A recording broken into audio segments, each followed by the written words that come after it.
क्या क्या पढ़ाया है? हमने तत्व के बारे में पढ़ा है। इसी लेसन का नाम है धातु एवं अधातु। धातु को पढ़ने से पहले ये जानना आवश्यक है कि तत्व क्या होता है।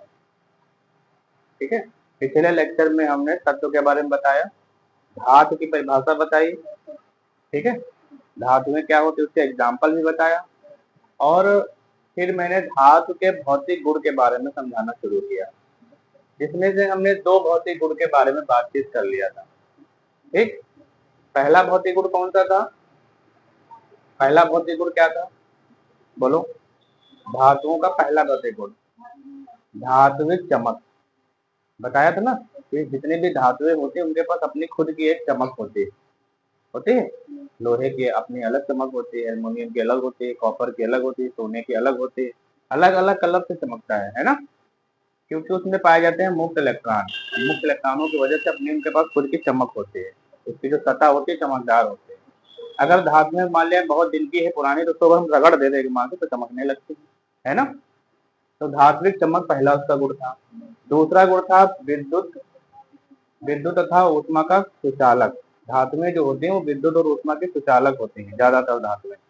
अपवाद के साथ भी मैंने बताया था कि ज्यादातर धातुएं जो होती हैं 19 लगभग ज्यादा से ज्यादा धातुएं जो होती हैं वो सब विद्युत और ऊष्मा के सुचालक होते हैं, क्योंकि उनमें मुक्त इलेक्ट्रॉन पाए जाते हैं।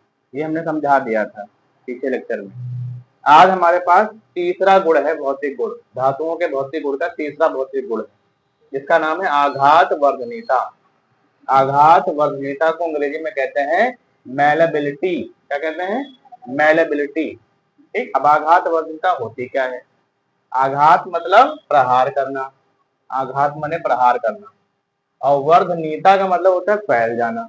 धातुओं के अंदर एक विशेष प्रकार का गुण ये होता है कि अगर हम हथौड़े से धातुओं को पीटना शुरू कर दें तो वो टूटेंगे नहीं, बल्कि वो फैल जाएंगे। फैल जाएंगे कि नहीं? और उनको हम अगर लगातार पीटता रहें, लगातार पीटना जारी रखें, तो वो फैलते फैलते चादर के रूप में कन्वर्ट हो जाएंगे, शीट बन जाएगी, एक पतली सी चादर बन जाएगी कि नहीं? बोलो। इस गुण को हम कहते हैं आघात वर्धनीयता। ये देखो मैंने लिखवा रखा है, धातुओं को पीट कर बिना टूटे चादर के रूप में परिवर्तित किया जा सकता है। अगर उनको पीटना शुरू करें तो वो चादर के रूप में फैल जाएंगे। इनका चादर या शीट के रूप में बदलने के इस गुण को क्या कहते हैं? आघात वर्धनीयता कहते हैं। क्या कहते हैं? आघात वर्धनीयता कहते हैं। आई बात समझ में? चादर के रूप में बदलने के इस गुण को आघात वर्धनीयता कहते हैं। अब देखो यहाँ पे चांदी और सोना सबसे अधिक आघात वर्धनीय धातुएं हैं, मतलब इनकी हम सबसे ज्यादा चौड़ी प्लेट बना सकते हैं या चादर बना सकते हैं। इनको हम बहुत पतला पतला, इनकी बहुत पतली हम शीट बना सकते हैं, क्योंकि इनमें आघात वर्धनीयता का गुण सबसे ज्यादा पाया जाता है। सोने को पीट कर उसे लगभग 0.001 मिलीमीटर से भी कम चादर, कम मोटाई के चादर, है ना, 0.001 मिलीमीटर से भी कम मोटाई की चादर के रूप में बदला जा सकता है। इतनी पतली चादर हम बना सकते हैं सोने की। आई बात समझ में? और एल्युमिनियम को देखो, एल्युमिनियम की भी चादर का प्रयोग डिब्बा बंद खाद्य पदार्थों की पैकिंग करने में, इसको कहते हैं चॉकलेट, बिस्किट, सिगरेट, दवाइयाँ, ये सब चीजें देखो एल्युमिनियम की फॉइल होती है। एल्युमिनियम की फॉइल में ये सब चीजें लिपटी हुई आती हैं, देखा होगा, सिल्वर की पन्नी जैसी होती है। वो एल्युमिनियम फॉइल अलग से भी मिल जाती है, उसमें खाने पीने की चीजें पैक कर दी जाती हैं, वो कितनी पतली सी होती है। चांदी की भी फॉइल आती है, सोने की भी फॉइल आती है, बहुत पतली सी होती है, बहुत पतली सी। ठीक है, चांदी की फॉइल का इस्तेमाल मिठाइयों पे किया जाता है। मिठाई के ऊपर एक चमकदार पन्नी लगी होती है, देखा है? इसको चांदी का अर्क कहते हैं नहीं कहते? सिल्वर फॉइल कहते हैं। मिठाई के ऊपर चिपका देते हैं, मतलब उसको खा भी लेते हैं, देखा है? तो कितनी पतली पन्नी वो होती है, बहुत पतली होती है। तो ये सब किसकी वजह से हो पा रहा है? आघात वर्धनीयता गुण की वजह से हो रहा है। इसके कुछ अपवाद भी हैं। अपवाद क्या है? जिंक और मरकरी, ये दोनों धातुएं हैं, लेकिन इनमें आघात वर्धनीयता का गुण नहीं पाया जाता। ये आघात वर्धनीय धातुएं नहीं है। क्यों? क्योंकि इनको अगर हम पीटेंगे तो ये फैलेंगे नहीं, बल्कि टूट जाएंगे। आई बात समझ में? अब मरकरी तो द्रव अवस्था में पाई जाती है।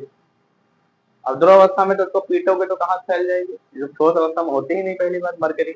लेकिन धातु है मरकरी, मरकरी जिसको हम पारा कहते हैं, ठीक है। और जिंक, इसमें भी आघात वर्धन का गुण नहीं पाया जाता है। बात समझ में आई? आघात वर्धनता का मतलब समझ पाए? आघात वर्धनता का मतलब है पीट पीट के चादर के रूप में कन्वर्ट करना, ठीक। चादर के रूप में फैल जाए आराम से तो आघात वर्धनता का गुण है, न फैले टूट जाए तो आघात वर्धनता का गुण नहीं है। धातुओं में आघात वर्धनता का गुण पाया जाता है। आई बात समझ में? बहुत जल्दी उतारो इसको फटाक से। फिर एक अगला गुण है तन्यता। तन्यता का बारे में बताए, आघात वर्धनता लोग।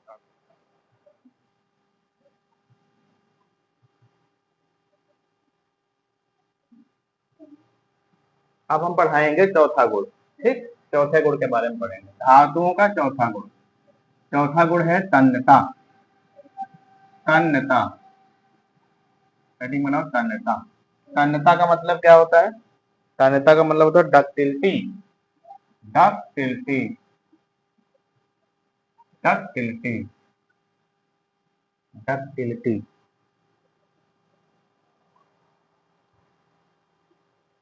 तन्यता मतलब, तन्यता का मतलब होता है कि वे धातुएं जिनको हम खींच करके तार के रूप में कन्वर्ट कर सकते हैं, उन धातुओं को कहते हैं तन्य धातु, और गुण को कहते हैं तन्यता।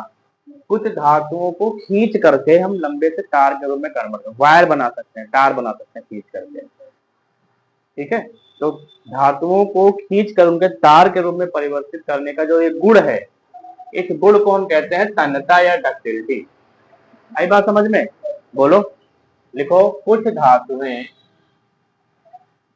कुछ धातुएं, ऐसे लिखो, कुछ धातुएं सामान्यतः तन्य होते हैं। सामान्यतः तन्य होते हैं, मतलब इन्हें, अर्थात अर्थात इन्हें खींचकर तारों के रूप में, तारों के रूप में परिवर्तित किया जा सकता है। तारों के रूप में परिवर्तित किया जा सकता है, परिवर्तित किया जा सकता है।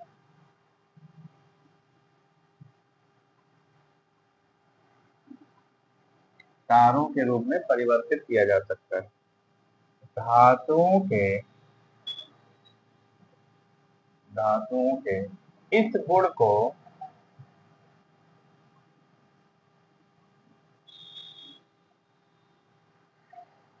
तन्यता कहते हैं, तन्यता कहते हैं, ठीक। महीन तारों के रूप में परिवर्तित करना धातुओं का तन्यता का गुण कहलाता है। सोना सबसे अधिक, सोना सबसे अधिक, सबसे अधिक तन्य धातु है। तन्य धातु है, नहीं देखो, 1 ग्राम सोने से लगभग, 1 ग्राम सोना कितना हुआ? बहुत छोटा सा, इतना बड़ा। 1 ग्राम सोना कितना छोटा हुआ? इतना छोटा हुआ 1 ग्राम सोना, बोलो। और 1 ग्राम सोने का कोई कीमत कितनी होगी? 1 ग्राम सोने की कीमत कितनी होगी? कितनी होगी? लगभग 15-16 हजार रुपए। 1 ग्राम सोना कितना हुआ? लगभग 15-16 हजार रुपए का। समझ में आई बात? और उससे अगर हम तार खींचे, लंबा सा तार, तो कितना लंबा तार होगा पता है? 2 किलोमीटर लंबा तार। कितना? 2 किलोमीटर लंबा तार। 1 ग्राम सोने से 2 किलोमीटर लंबा तार हम खींच सकते हैं। मतलब तन्यता का गुण इतना ज्यादा होता है। 1 ग्राम सोने से लगभग 2 किलोमीटर लंबा तार खींचा जा सकता है, खींचा जा सकता है। तो सोने में सबसे अधिक तन्यता का गुण पाया जाता है। आई बात समझ में? हाँ, इसीलिए तो जो आभूषण होते हैं वो सोने और चांदी के ज्यादा बनाए जाते हैं। क्यों? मतलब सोने और चांदी में बहुत ही ज्यादा महीन कारीगरी भी हो जाती है, क्योंकि उससे बहुत पतले पतले तार बनाए जा सकते हैं। जो चांदी होती है, चांदी के 008 मिलीमीटर व्यास के महीन तार खींचे जा सकते हैं। इतना पतला तार खींचा जा सकता है, समझ गए। और एक धातु होता है जिसका नाम है टंगस्टन, इसको डब्लू से प्रेजेंट करते हैं। टंगस्टन वही जो बल्ब में फिलामेंट होता है, उसी को तो टंगस्टन कहते हैं। अति सूक्ष्म तार खींचे जा सकते हैं के लगभग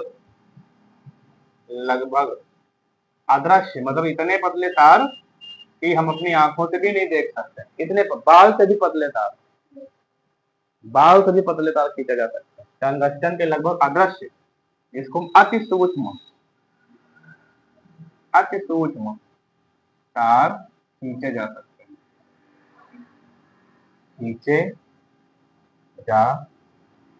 हैं, ये तन्यता की प्रॉपर्टी हम पढ़ा रहे हैं, डक्टिलिटी जिसको कहते हैं। ऐसा होता है विद्युत बल्ब, और इसमें एक स्प्रिंग जैसा ऐसा लगा होता है, देखा है, यही है टंगस्टन। ठीक है, इसको टंगस्टन का मिलकर बना होता है, और इसका प्रतिरोध बहुत ज्यादा होता है, इसलिए ये जलने लगता है। समझ में आई बात। हाँ, इसके अदृश्य तार खींचे जा सकते हैं, मतलब तब तक खींचते रहो जब तक दिखना ही बंद हो जाए, तब तक खींचते रहो। अब लिख लो अपवाद, मरकरी, गैलियम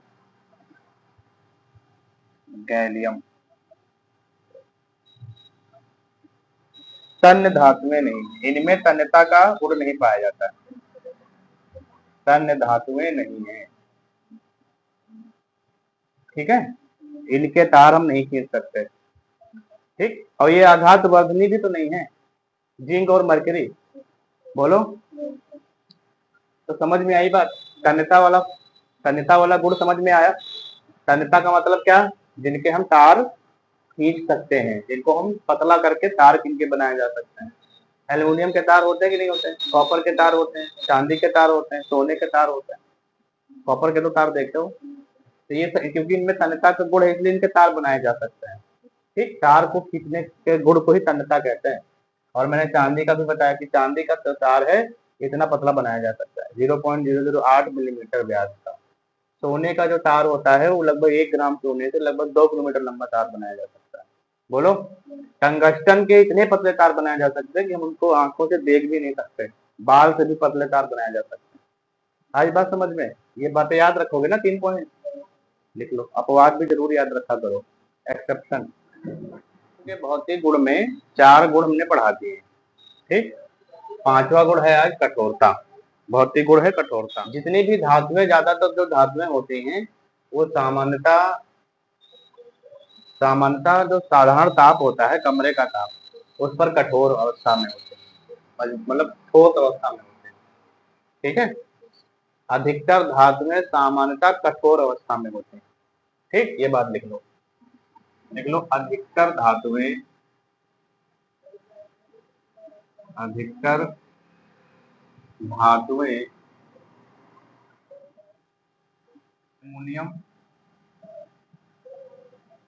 एल्यूमिनियम साधारण ताप पर ठोस होते हैं ना, साधारण ताप पर कठोर होते हैं।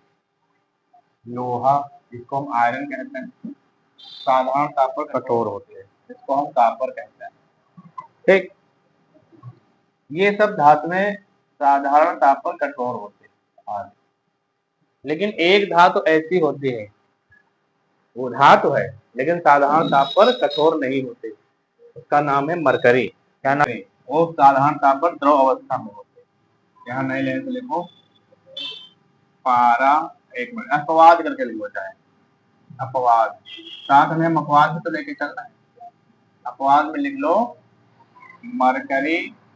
मरकरी, जिसको हम पारा कहते हैं, पारा साधारण ताप पर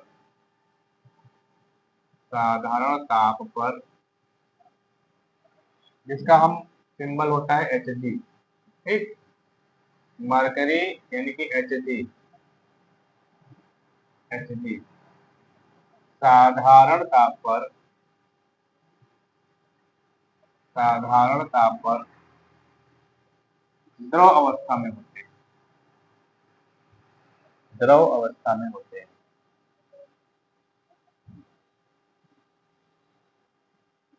ठीक है।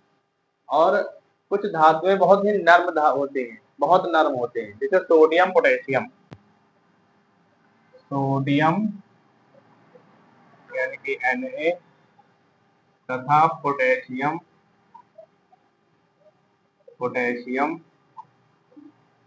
यानी कि K, ये मृदु धातु है, मृदु धातु है। इन्हें चाकू से भी काटा जा सकता है, इतनी नर्म धातुएं होती हैं। ठीक है, मृदु धातु है, इन्हें चाकू से काटा जा सकता है, इतनी नर्म होती है, इसे काटा जा सकता है,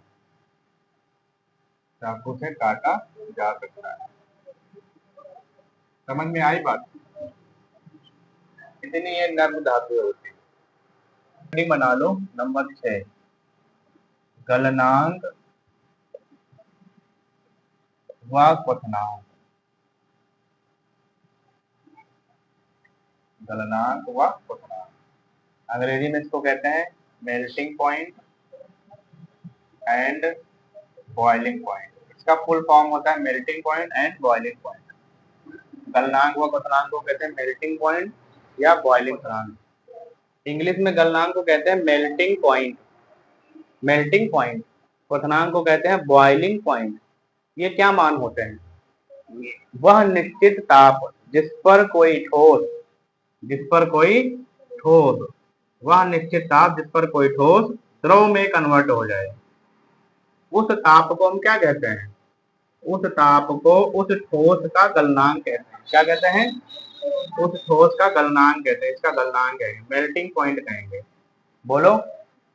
और जिस ताप पर कोई द्रव गैस में कन्वर्ट हो जाता है, यानी कि उबलने लगता है, उस ताप को, जिस ताप पर कोई द्रव गैस में कन्वर्ट हो जाए या उबलना शुरू कर दे, उस ताप को हम कहते हैं बॉइलिंग पॉइंट या क्वथनांक। आई बात समझ में? ये बातें समझ में आई? तो जितनी भी धातुएं होती हैं ना, इनके गलनांक व क्वथनांक उच्च होते हैं। क्यों? क्योंकि धातुएं आपस में क्या बनाते हैं? आयनिक बॉन्ड बनाते हैं। लिख लो, धातुओं के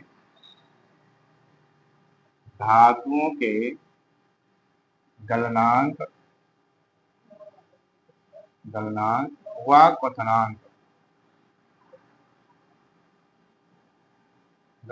व क्वथनांक, उच्च होते हैं, उच्च होते हैं। धातुओं के गलनांक व क्वथनांक लिखा। ये उच्च ताप पर ही वाष्पित होते हैं। बहुत ज्यादा टेम्परेचर होगा तभी एक भाप में कन्वर्ट होंगे, द्रव में कन्वर्ट होंगे, भाप में कन्वर्ट होंगे। समझ में आई बात? उच्च ताप पर ही वाष्पित होते हैं। जैसे एग्जाम्पल देखो, Fe का गलनांक कितना होता है पता है? सेंटीग्रेड। Fe धातु का गलनांक होता है 1535 डिग्री सेंटीग्रेड। इतना ताप जब करोगे तब एक ठोस लोहा पिघल करके द्रव में कन्वर्ट हो जाएगा। 1535 डिग्री सेंटीग्रेड बहुत ज्यादा हो गया ना। 100 डिग्री पे पानी उबलना शुरू हो जाता है कि नहीं? और यहाँ 1535 डिग्री सेंटीग्रेड, 1535 डिग्री सेंटीग्रेड पे ये उबलना, मतलब द्रव में कन्वर्ट हो जाता है। तथा इसी का गलनांक, इसी का क्वथनांक मतलब जिस पर ये उबलना शुरू कर दे, 2870 डिग्री सेंटीग्रेड, 2870 डिग्री सेंटीग्रेड। ठोस आयरन जो होता है, लोहा, 1535 डिग्री सेंटीग्रेड पे गल करके पिघल जाता है। और उसको और ज्यादा गर्म करते चले जाओ, टेम्परेचर बढ़ाते चले जाओगे, तो उसका टेम्परेचर जब 2870 हो जाएगा तो वो गैस के रूप में कन्वर्ट होना शुरू हो जाएगा। आई बात समझ में? देखो कितना उच्च है। इसी तरीके से कॉपर, Cu जिसको कहते हैं, कॉपर का गलनांक कितना होता है पता है? 1038 डिग्री सेंटीग्रेड। इतने पे ये पिघल जाएगा। तथा क्वथनांक 2575 2575 डिग्री में भी कुछ अपवाद होते हैं। क्या अपवाद हैं? कुछ ऐसे धातु होते हैं जिनके गलनांक व क्वथनांक उच्च नहीं होते हैं। जैसे कौन कौन से? जैसे सोडियम, गामा पोटेशियम, ठीक, के गलनांक कम होते हैं। 98 डिग्री सेंटीग्रेड क्रमशः 98 डिग्री सेंटीग्रेड तथा 64 डिग्री सेंटीग्रेड होते हैं। ठीक, और 64 डिग्री सेंटीग्रेड तथा एक नई लाइन से लिख लो, नई लाइन से एक अपवाद और है। एक धातु होती है गैलियम, ये है गैलियम, इसका नाम है गैलियम, गैलियम, ठीक। और एक धातु होती है जिसका नाम है सीजियम, ये भी तो धातु है, सीजियम, सी होता है इसका, सी एस सिंबल होता है, सी एस, इसको सीजियम कहते हैं, सीजियम। इनके गलनांक क्वथनांक बहुत ही ज्यादा कम होते हैं, अत्यंत निम्न, अत्यंत निम्न, निम्न माने बहुत कम। इनके गलनांक क्वथनांक बहुत अत्यंत निम्न, लगभग 30 डिग्री सेंटीग्रेड तथा 28 डिग्री सेंटीग्रेड होते हैं। इसका मतलब यह है, इनको अगर हम गर्मी में धूप में लेके जाएंगे तो ये पिघल जाएंगे, तुरंत पिघल जाएंगे, धूप में ही पिघल जाएंगे, बर्फ की तरह। और है ये धातु है। समझ में आई बात? इनके गलनांक बहुत कम, यहाँ पे गलनांक लिख देना, सीजियम के गलनांक बहुत कम होते हैं, इनके गलनांक बहुत कम होते हैं, 30 डिग्री और 28 डिग्री होते हैं। जिस टेम्परेचर पे हम लोग रहते हैं, नॉर्मल टेम्परेचर, इतने पे ही ये पिघल जाएंगे। और जब ठंडा करोगे, इनको 0 डिग्री पे लेके जाओगे, तब ये ठोस अवस्था में हो जाएंगे। जैसे इनको बाहर निकालोगे ये पिघल जाएंगे। ये भी धातु है, फिर ये अपवाद हो गया। बोलो, समझ में आ रही बात?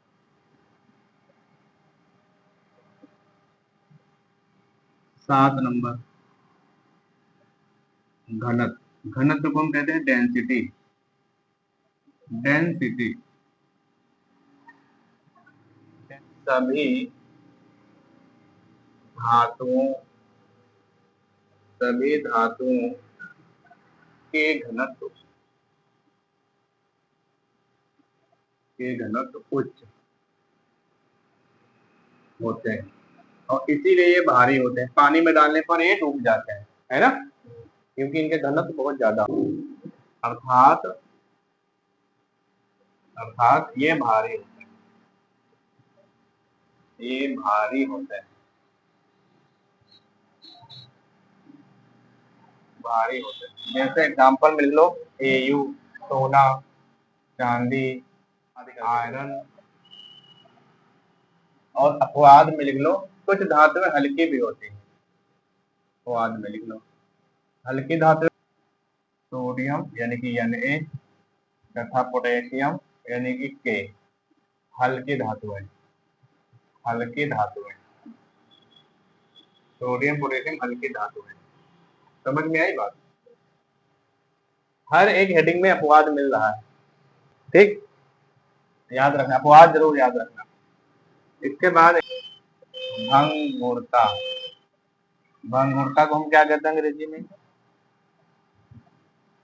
भंगुरता, भंगुरता का मतलब होता है वे पदार्थ जिनको चोट देने पर टूट जाते हैं, उनको कहते हैं भंगुरता, ठीक। वो ठोस होते हैं तो इनमें भंगुरता का गुण नहीं पाया जाता। अगर इनको हम चोट देंगे तो ये फैल जाएंगी, चादर के रूप में कन्वर्ट हो जाएंगे, है ना। आघात वर्धनीयता का गुण जिसमें होगा उसमें भंगुरता का गुण नहीं होगा।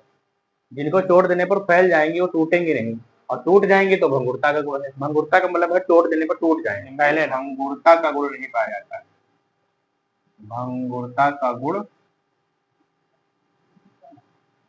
नहीं पाया जाता, मतलब इनको चोट दोगे तो ये टूटेंगी नहीं धातु में, बल्कि फैल करके चादर में कन्वर्ट हो जाएंगे।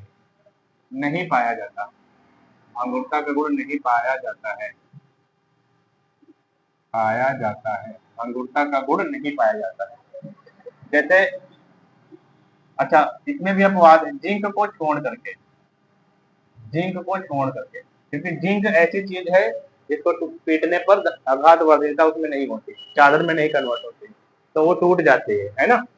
तो जिंक, जिंक में भंगुरता का गुण पाया जाता है। तो लिख लो ध्वनि, ध्वनि धातुओं को, धातुओं को हथौड़े से पीटने पर एक ध्वनि उत्पन्न करते हैं, मतलब इनमें एक विशेष ध्वनि भी होती है। हमारे स्कूलों में लोहे की घंटी लगी होती है, उसकी देखो अलग ध्वनि निकलती है, टन टन टन टन वाली। लोहे की जगह लकड़ी की घंटी लगी हो तो आवाज निकलेगी? नहीं निकलेगी। जितनी भी धातु होती है उसमें विशेष ध्वनि होती है। एल्युमिनियम को बजाओ तो उसकी अलग ध्वनि होती है ना। स्टील की ध्वनि अलग है, लोहे की अलग है, कॉपर की ध्वनि अलग है। हर एक बर्तन में अपनी ध्वनि है, अलग अलग धातुओं का अगर बर्तन है ना, जिसे ध्वनिक भी कहते हैं, जिसे ध्वनिक भी कहते हैं। तार बनाए जाते हैं, गिटार वगैरह में लगाए जाते हैं, क्योंकि वो ध्वनि उत्पन्न करता है। आई बात समझ में? रेटिंग बना लो 10 नंबर। विलेयता, विलेयता सामान्यतः धातुएं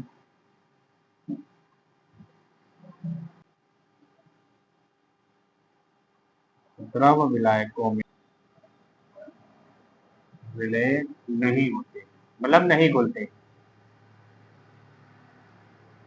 मतलब द्रव विलायकों में धातुएं जल्दी घुलती नहीं है ना। अगर पानी में लोहा डालोगे तो लोहा घुलेगा नहीं, सोना चांदी घुलेगा नहीं, घुलेगा। धातुएं द्रव में घुलती नहीं। तो ये तुम्हारे हो गए धातुओं के भौतिक गुण। 10 मैंने भौतिक गुण पढ़ा दिए, ठीक है। लिख लो फिर इनके रासायनिक गुण भी शुरू करें। अब हम पढ़ाएंगे धातुओं के रासायनिक गुण। धातु अन्य अन्य पदार्थों से, ऑक्सीजन से, जल के साथ, अम्ल के साथ क्रिया करके क्या बनाता है, उसके साथ कैसे रिएक्ट करता है, ठीक। तो हेडिंग बनाओ, धातुओं के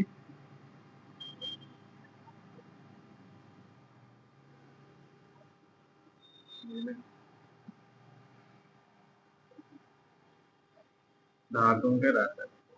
देखो, अलग अलग धातुएं अलग अलग प्रकार से रासायनिक गुण दिखाते हैं। सारी धातुएं एक जैसी रासायनिक गुण नहीं दिखाते हैं, ध्यान रखना। क्योंकि धातुएं 3 टाइप की होती हैं। एक होती है बहुत अधिक क्रियाशील धातुएं, एक होती है थोड़ा मध्य क्रियाशील धातुएं, और एक होती है निम्न क्रियाशील धातुएं। बहुत अधिक क्रियाशील धातुएं इतनी ज्यादा क्रियाशील होती हैं कि उनको खुले में भी रखना बड़ा कठिन काम है। क्योंकि उनको खुले हवा में भी रखोगे ना, तो हवा में उपस्थित ऑक्सीजन और ऑक्सीजन और जल, इन दोनों से क्रिया कर लेते हैं तुरंत, इतनी ज्यादा वो क्रियाशील होती है। आई बात समझ में? इनको हवा में नहीं रखा जाता, खुले में नहीं रखा जाता, इतनी ज्यादा क्रियाशील होती है। जैसे sodium, potassium, lithium, sodium, potassium और लिथियम, ये बहुत अधिक क्रियाशील है। ये अधिक क्रियाशील धातु, अधिक क्रियाशील, बहुत अधिक क्रियाशील है, इसलिए इनको खुले में हवा में नहीं रखते हैं। आई बात समझ में? कुछ धातुएं होती हैं जो निम्न क्रियाशील, एल्युमिनियम हो गया, लोहा हो गया, है ना, मैग्नीशियम हो, जिंक हो गया, ये सब कम क्रियाशील धातुएं हैं, कम क्रियाशील धातुएं। बोलो, ये कम क्रियाशील।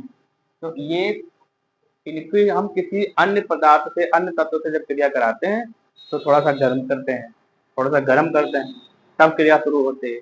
इनको गर्म करने की जरूरत नहीं, अपने आप क्रिया कर लेते हैं। जैसे खुले में रखोगे क्रिया करना शुरू हो जाएगी, इतनी ज्यादा क्रियाशील है। इसलिए इनको केरोसिन या मिट्टी के तेल में डुबो के रखा जाता है, ताकि बाहर आए तो किसी की क्रिया न करे। इतनी क्रिया ज्यादा क्रियाशील होती है। अच्छा, कुछ धातुएं होती हैं जो बहुत ही कम क्रियाशील होती हैं, बहुत कम क्रियाशील, जैसे सोना, जैसे चांदी, जैसे प्लेटिनम, ठीक है। ये बहुत कम क्रियाशील होती है, बहुत कम, बहुत कम क्रियाशील धातुएं, ठीक है। ये जल्दी किसी से क्रिया करती ही नहीं है, जैसी है वैसी ही रहती है हमेशा। आई बात समझ में? तो धातु को हमने 3 टाइप से बांट दिया, ध्यान रखना। बोलो। अब हम रासायनिक गुण को जब पढ़ेंगे, ठीक है, तो उसमें हमको ये सब बातें भी याद रखनी है, ठीक है। क्रियाशीलता के लिए हम एक अभी इसी पार्ट में, इसी चैप्टर में धातुओं की क्रियाशीलता के लिए सीरीज बनाएंगे, श्रेणी बनाएंगे, जिसको क्रियाशीलता श्रेणी कहते हैं, ठीक है। धातुओं की क्रियाशीलता की श्रेणी, उस श्रेणी में बनाएंगे सीरीज। तो सबसे पहले हेडिंग बनाओ नंबर 1, इसकी धातुओं की, है ना। ऑक्सीजन से क्रिया, ऑक्सीजन से क्रिया, धातुओं की ऑक्सीजन से क्रिया, ऑक्सीजन से क्रिया। धातुएं जो होती हैं वायु में उपस्थित ऑक्सीजन से क्रिया कराने पर, धातुएं वायु में उपस्थित ऑक्सीजन से क्रिया कराने पर वो किसमें कन्वर्ट हो जाते हैं, क्या बना लेते हैं, धातु ऑक्साइड। क्या बना लेते हैं, धातु ऑक्साइड, ठीक है। या अगर हम वायु में इनको जला दें, धातुओं को वायु में अगर हम जला दें तो वायु में उपस्थित ऑक्सीजन से क्रिया कर लेते हैं, ठीक है। वायु में अगर जला दिया जाए, धातुओं को वायु में अगर जला दिया जाए तो वायु में उपस्थित ऑक्सीजन से क्रिया कर लेंगे वो, और क्या बनाएंगे, धातु ऑक्साइड। धातु ऑक्साइड कैसे होते हैं, क्षारीय। धातु ऑक्साइड की प्रकृति कैसी होते हैं, क्षारीय। कैसे पता चलता है क्षारीय, धातु ऑक्साइड की प्रकृति होती है क्षारीय, क्षारीय। क्योंकि जानते हो क्या होता है, इस कलर का होता है उसको ये नीला कर देते हैं, तो ये क्षारीय होने का गुण हो गया। लाल लिटमस पेपर को नीला कर देते हैं, तो ये क्षारीय। अगर कोई पूछा कि धातु ऑक्साइड के गुण कैसा, प्रकृति कैसी है, तो क्या कहोगे, क्षारीय होती है। नीले लिटमस पेपर पर इनका कोई प्रभाव नहीं होता है, तो ये क्षारीय तो गुण हुआ। बोलो। जैसे एग्जाम्पल देखो, एग्जाम्पल एग्जाम्पल देखो, बहुत ध्यान से समझना। क्षार धातुएं किसको कहते हैं, जो अधिक क्रियाशील होती है। क्षार धातुएं क्या होती है, जो अधिक क्रियाशील होती है। जैसे सोडियम, ये क्षार धातु है। पोटेशियम क्षार धातु में वायु में उपस्थित ऑक्सीजन से क्रिया कर लेते हैं। क्षार धातुएं सामान्य ताप पर वायु से क्रिया कर लेती है, सामान्य ताप पर O2 से क्रिया कर लेती है। O2 से क्रिया करके धातु ऑक्साइड बनाती है। O2 से क्रिया, O2 से क्रिया करके धातु ऑक्साइड बनाती है, धातु ऑक्साइड। जैसे इसका अगर हम एग्जांपल रिएक्शन के रूप में लिखें तो देखो, सोडियम से पहले क्रिया करो, सोडियम की क्रिया किससे होगी, ऑक्सीजन से ना। तो क्या बनेगा, सोडियम ऑक्साइड, Na2O ऐसे लिखते हैं, क्योंकि यहाँ पर ऑक्सीजन की वैलेंसी 2 होती है, तो यहाँ 2 लिखेंगे। सोडियम की 1 होती है, यहाँ लिख दिया। और इसका नाम है सोडियम ऑक्साइड। क्या नाम है इसका, सोडियम ऑक्साइड, सोडियम ऑक्साइड है इसका नाम। बोलो। देखो धातु ऑक्साइड है कि नहीं, और ये क्षारीय प्रकृति का होता है, और ये सबको पता है कि सोडियम है, याद रखोगे बात। और ये ऑक्सीजन है, ऑक्सीजन, ये ऑक्सीजन है। अब पहले इसको बैलेंस कर लो। देखो बैलेंस है, नहीं है ना बैलेंस। सोडियम यहाँ 1 है, यहाँ 2 है, तो इसको बैलेंस करने के लिए क्या करना पड़ेगा, इसको 2 से गुणा करना पड़ेगा। जब इसको 2 से करेंगे तो सोडियम 2 हो गए। अभी ऑक्सीजन यहाँ पे 2 है, तो इसको भी 2 करना पड़ेगा, तो सोडियम 2 दूनी 4 हो गए, तो सोडियम को 4 से करना पड़ेगा। बोलो। इसी तरीके से पोटेशियम की भी क्रिया होगी। पोटेशियम की क्रिया कैसे कराओगे, ऐसे तो कराओगे, 4K + O2 gives out 2K2O। जहां यहाँ सोडियम लिखा, यहाँ क्या हो जाएगा, पोटेशियम, पोटेशियम। बोलो। और ये तो ऑक्सीजन है, इसका क्या नाम होगा, पोटेशियम ऑक्साइड, पोटेशियम ऑक्साइड। देखो धातु ऑक्साइड बना। बोलो। ये जो धातु ऑक्साइड बनेंगे, इनकी प्रकृति कैसी होती है, क्षारीय होती है। केरोसिन के तेल में लपेट के रखा जाता है, कपड़े में भिगो करके। खुला छोड़ने पर ये आग पकड़ लेते हैं, जलने लगते हैं, हवा में उपस्थित ऑक्सीजन और H2O से क्रिया करते हैं। ये इतने ज्यादा क्रियाशील होता है। बोलो। और इसके बाद, ये तो पहला पॉइंट था, first number point. Second number point में देखो, कुछ धातुएं थोड़ा कम क्रियाशील होती हैं, वो ऑक्सीजन के साथ कैसे क्रिया करते हैं, कम क्रियाशील जो धातु है। कम क्रियाशील धातु में जैसे मैग्नीशियम, मैग्नीशियम क्या है, यहाँ पे लिख दे कम क्रियाशील, कम क्रियाशील धातुएं, कम क्रियाशील धातुएं। जैसे मैंने बताया था एग्जांपल में, मैग्नीशियम, एल्युमिनियम, कॉपर, आयरन, ये कम क्रियाशील धातु है। इनके साथ ऑक्सीजन की क्रिया किस प्रकार होगी, देखो मैग्नीशियम की क्रिया होगी किसके साथ, ऑक्सीजन के साथ, तो क्या बनेगा बताओ, ऑक्साइड बनेगा। क्या बनेगा, धातु ऑक्साइड तो बनेगा ना। तुमको इस बात को तुमको भूलना नहीं है कि धातु की क्रिया ऑक्सीजन से होगी तो धातु ऑक्साइड बननी बननी। ठीक है, हाँ ये बात नहीं भूलनी। तो मैग्नीशियम ऑक्साइड बनेगा। अब जब चेक करो बैलेंस है, यहाँ एक, यहाँ तो इसको दो से करो, इसको दो से करो, ये मैग्नीशियम ऑक्साइड है, मैग्नीशियम ऑक्साइड है। देख लो, हमने लिखवाया ऑक्सीजन से क्रिया। जितनी भी धातुएं होती हैं वो अगर ऑक्सीजन से क्रिया करेंगे तो कैसे करेंगे, उनको वायु की उपस्थिति में या तो जला दो या तो डायरेक्ट ऑक्सीजन से क्रिया करवा दो, है ना। तो धातुएं तो ठोस अवस्था में होती हैं, तो वायु से क्रिया करेंगे किस तरीके से, जलाने से। अगर हम धातुओं को जलाएंगे तो वो वायु की उपस्थिति में तो जलेंगे, और वायु में क्या होते हैं, ऑक्सीजन गैस होती है, वो ऑक्सीजन के साथ क्रिया कर लेती है जलाने पर, ऑक्सीजन से क्रिया करके क्या बनाती है, धातु ऑक्साइड बनाती है। ये बात समझ में आई। अब अलग अलग प्रकार की धातुएं अलग अलग तरीके से क्रिया करती है, उनकी प्रकृति अलग अलग होती है। जैसे जो धातु ऑक्साइड होते हैं ज्यादातर ये किस प्रकृति के होते हैं, क्षारीय प्रकृति के होते हैं, मैंने बताया ना। लेकिन कुछ धातु ऑक्साइड जो होते हैं वो उदासीन उभयधर्मी प्रकृति के भी होते हैं। अब क्षारीय प्रकृति जो क्षार धातुएं होती हैं, क्षार धातु सोडियम पोटेशियम ये बहुत अधिक क्रियाशील होते हैं, ये सामान्य ताप पर भी ऑक्सीजन से क्रिया कर लेते हैं और धातु ऑक्साइड बनाते हैं। और इस धातु ऑक्साइड की प्रकृति कैसी होगी, क्षारीय होती है। कैसी होती है, क्षारीय प्रकृति होती है। जैसे एग्जांपल देखो, सोडियम की क्रिया ऑक्सीजन से कराया तो सोडियम ऑक्साइड बना। ये सोडियम ऑक्साइड कैसा होता है, क्षारीय प्रकृति का होता है। बोलो, आई बात समझ में। ऐसे पोटेशियम ऑक्साइड की प्रकृति कैसी होती है, क्षारीय प्रकृति होती है, क्योंकि इसीलिए इनको क्षार धातु में कहते हैं, क्योंकि इनके ऑक्साइड क्षारीय होते हैं। आई बात समझ में। मैग्नीशियम, एल्युमिनियम, कॉपर और आयरन, इसमें मैग्नीशियम ऑक्साइड से क्रिया कर रहा है, ऑक्सीजन से क्रिया कर रहा है। तो मैग्नीशियम ऑक्सीजन से क्रिया करता है, ऑक्सीजन, ये ऑक्सीजन कहाँ से मिल रही है, वायु से। मैग्नीशियम धातु है, ये धातु है, बोलो, और ये वायु से क्रिया कर रहा है, मैग्नीशियम ऑक्साइड बना रहा है, ये भी क्षारीय प्रकृति की होती है। बोलो बोलो, याद रखोगे ये बात। ज्यादातर धातुएं क्षारीय होती है, ऑक्साइड, धातुओं के ऑक्साइड क्षारीय होते हैं। इसके बाद एक एक धातु है, इसका नाम है एल्युमिनियम। बहुत ध्यान से देखना बोर्ड पे, एल्युमिनियम। अब हम एल्युमिनियम से जब क्रिया कराते हैं किसी ऑक्सीजन के साथ, एल्युमिनियम की क्रिया होती है। ये एल्युमिनियम है, एल्युमिनियम, ठीक, एल्युमिनियम धातु है। अब एल्युमिनियम धातु की क्रिया ऑक्सीजन से जब कराओगे तो क्या बनेगा, एल्युमिनियम ऑक्साइड, Al2O3, ये है एल्युमिनियम ऑक्साइड। एल्युमिनियम ऑक्साइड का ये होता है फार्मूला। अब इसको कर दो, बैलेंस कर लो, इसको काहे से गुणा करें, इसको कर दो 2 से गुणा, तो 2 दूनी 4 एल्युमिनियम के हो जाएंगे, ऑक्सीजन 3 दूनी 6, इसको 3 से जोड़ो। आया समझ में। इसका नाम है एल्युमिनियम ऑक्साइड, एल्युमिनियम ऑक्साइड है, ठीक। और इसकी प्रकृति होती है उभयधर्मी। कैसी होती है, उभयधर्मी। देखो ये क्षारीय नहीं है, ये उभयधर्मी प्रकृति का है। अब तुम लोग सोच रहे होगे कि ये उभयधर्मी क्या होता है, बोलो, उभयधर्मी क्या चीज है। उभयधर्मी वे पदार्थ होते हैं जो अम्ल और क्षार दोनों की तरह बिहेव करते हैं, दोनों की तरह बिहेव करते हैं। आई बात समझ में। तो यहाँ से उभयधर्मी की परिभाषा भी लिख सकते हो, यहाँ लिख सकते हो, उभयधर्मी का मतलब जो अम्ल और क्षार दोनों की तरह बिहेव करते हैं, नोट हेडिंग बना करके। वे पदार्थ जो अम्ल और क्षार दोनों तरीके का बिहेव दिखाते हैं, दोनों प्रकार का नेचर दिखाते हैं। जो पदार्थ अम्ल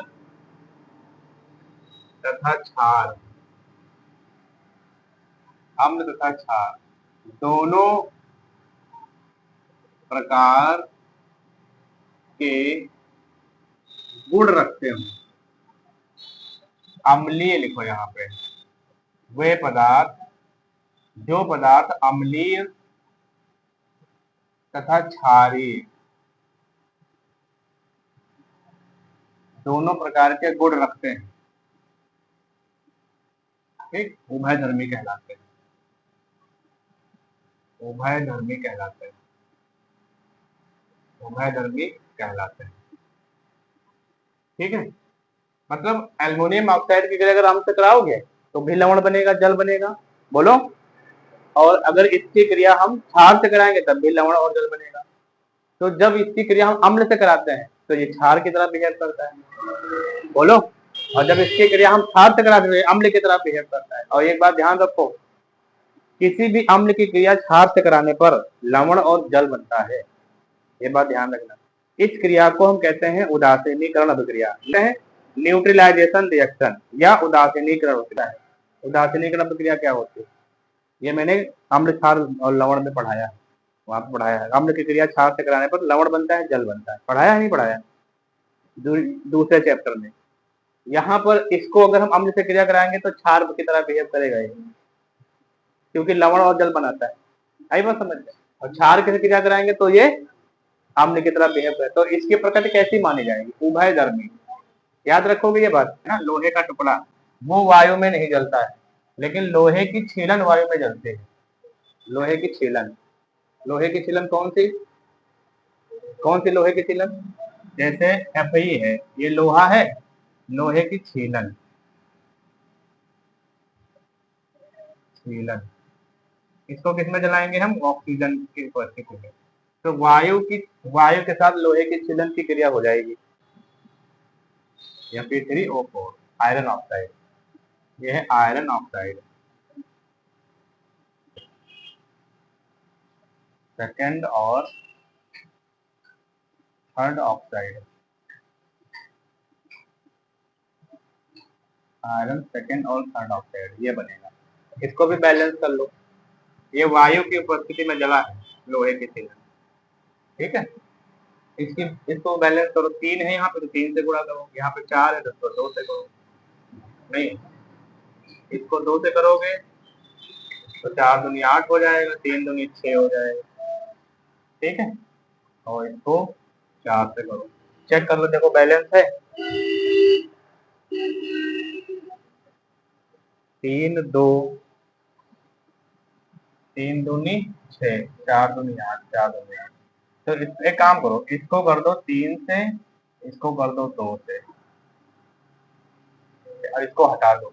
अब सही है, अब सही है, ठीक है। तो लोहे का टुकड़ा ऑक्सीजन के साथ क्रिया नहीं करता है, लेकिन उसकी छीलन वायु के उपस्थिति में जल जाते हैं, जिसकी वजह से आयरन ऑक्साइड बन जाता है। इसके बाद कॉपर को देखो, ऑक्सीजन की उपस्थिति में या ऑक्सीजन की उपस्थिति में उसको जलाते हैं, क्या बनता है?